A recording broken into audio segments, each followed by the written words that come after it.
पहले से ही तनाव और संघर्ष का केंद्र रहा है, एक बार फिर युद्ध की आशंका से घिर गया है। हाल ही में ईरान और इजराइल के बीच हुए सीज फायर के टूटने की खबरें सामने आ रही हैं, जिसने पूरी दुनिया का ध्यान अपनी ओर खींच लिया है। 12 दिनों तक चली भीषण जंग के बाद अमेरिकी राष्ट्रपति डोनाल्ड ट्रंप के हस्तक्षेप से दोनों देशों के बीच युद्ध विराम की घोषणा हुई थी, लेकिन अब इस नाजुक शांति के टूटने की आशंका बढ़ रही है। आज हम इस खबर में इसकी पृष्ठभूमि, कारण, प्रभाव और भविष्य की संभावनाओं पर विस्तार से चर्चा करेंगे। आपको बता दें कि ईरान और इजराइल के बीच तनाव कोई नई बात नहीं है। दोनों देशों के बीच में लंबे समय से वैचारिक, धार्मिक और क्षेत्रीय वर्चस्व को लेकर मतभेद रहे हैं। ये तनाव 2025 में और बढ़ गया जब इजराइल ने सीरिया की राजधानी दमिश्क में ईरानी दूतावास पे हमला किया। इस हमले में ईरान के कई वरिष्ठ सैन्य अधिकारी मारे गए, जिसने दोनों देशों के बीच में सीधे संघर्ष की शुरुआत की। इस हमले में ईरान के कई वरिष्ठ सैन्य अधिकारी मारे गए, जिसके बाद ईरान ने जवाबी कार्रवाई की। आपको बता दें कि ईरान ने ऑपरेशन टू प्रॉमिस के तहत इजराइल पे 300 से अधिक ड्रोन और मिसाइलों से हमला किया। इजराइल ने अपने आयरन डोम रक्षा तंत्र के जरिए इसमें से कई हमलों को नाकाम कर दिया, लेकिन इस घटना से मिडिल ईस्ट में तनाव को और बढ़ा दिया है। इसके बाद दोनों देशों के बीच में कई बार हमले और जवाबी हमले हुए। इजराइल ने ईरान के परमाणु ठिकानों फोर्डो, नतांज और इस्फहान पे हमले किए, जिसमें कई ईरानी सैन्य कमांडर और परमाणु वैज्ञानिक मारे गए। दूसरी ओर ईरान ने तेल अवीव, यरूशलेम और बेयर शेवा जैसे इजरायली शहरों पे बैलिस्टिक और हाइपरसोनिक मिसाइलें दागे, जिससे नागरिक हताहत हुए। आपको बता दें कि 12 दिन तक चली इस भीषण जंग के बाद 24 जून 2025 को अमेरिकी राष्ट्रपति डोनाल्ड ट्रंप ने अपने social media platform truth social पे घोषणा की कि ईरान और इजराइल के बीच में पूर्ण और संपूर्ण युद्ध विराम पे सहमति बन गई है। ट्रंप ने कहा कि अगले 6 घंटों में दोनों देश अपने अंतिम सैन्य मिशन पूरा करेंगे, जिसके बाद 12 घंटे का युद्ध विराम शुरू होगा। 24 घंटे के बाद युद्ध को आधिकारिक रूप से समाप्त माना जाएगा।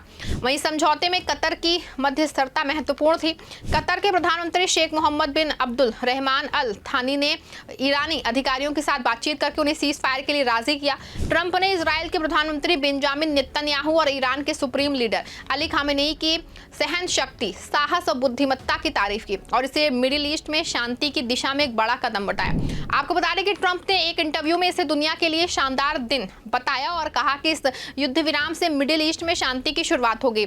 अमेरिकी उपराष्ट्रपति जेडी वेंस ने भी ट्रंप की तारीफ करते हुए कहा कि ये एक ऐतिहासिक युद्ध विराम केवल ट्रंप ही हासिल कर सकते थे। वहीं सीज फायर की घोषणा के कुछ ही घंटों बाद स्थिति ने नाटकीय मोड़ ले लिया। ईरान के विदेश मंत्री अब्बास अराक्ची ने ट्रंप के दावे का खंडन करते हुए कहा कि कोई औपचारिक समझौता नहीं हुआ है।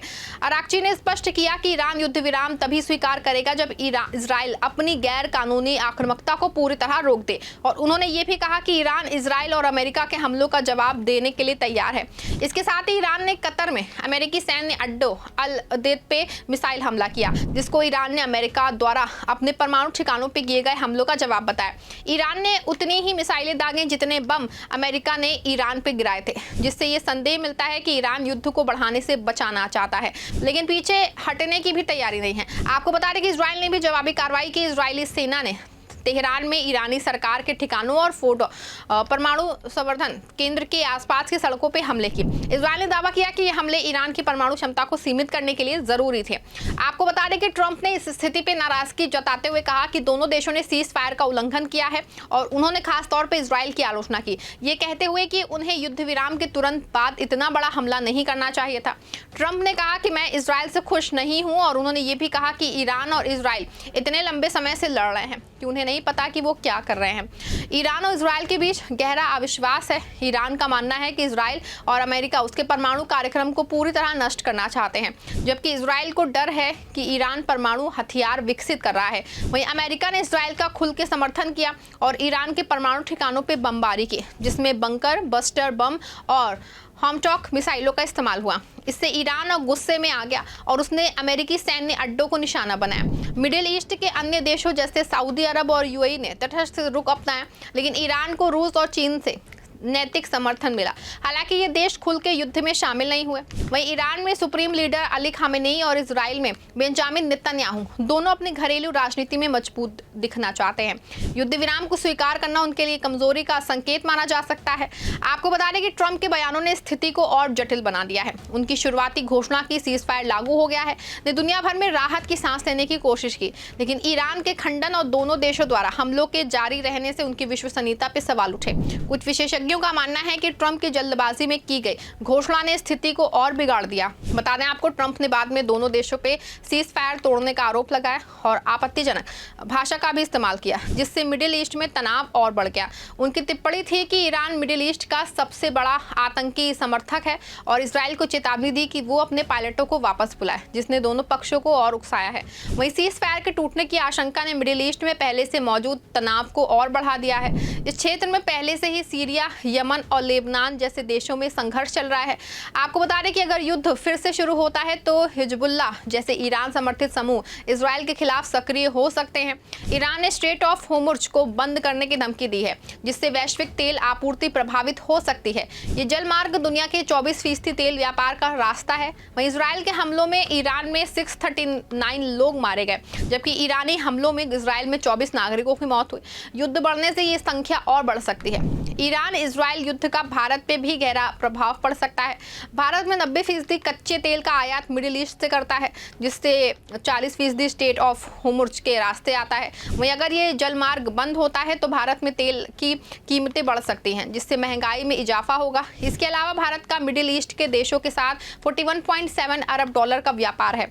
युद्ध बढ़ने से ये व्यापार प्रभावित हो सकता है। भारत ने अपने नागरिकों को ईरान से निकालने के लिए ऑपरेशन सिंधु शुरू किया है, क्योंकि युद्ध के कारण एयर इंडिया और इंडिगो जैसी एयरलाइंस ने मिडिल ईस्ट में उड़ानें बंद कर दी हैं। आपको बता दें कि ट्रंप ने ईरान को चेतावनी दी है कि वो अपने परमाणु कार्यक्रम को फिर से शुरू नहीं करेगा और उन्होंने ईरान पे कड़े प्रतिबंध लगाने की बात की है। G7 नेताओं ने मिडिल ईस्ट में शांति की अपील की और कहा कि ईरान को परमाणु हथियार विकसित करने की अनुमति नहीं दी जाएगी। पाकिस्तान ने ईरान के समर्थन में संयुक्त राष्ट्र सुरक्षा परिषद में आपातकालीन बैठक बुलाई। वहीं अंतर्राष्ट्रीय परमाणु ऊर्जा एजेंसी ने कहा कि ईरान के परमाणु ठिकानों को कोई बड़ा नुकसान नहीं हुआ है और सभी पक्षों से संयम बरतने की अपील की।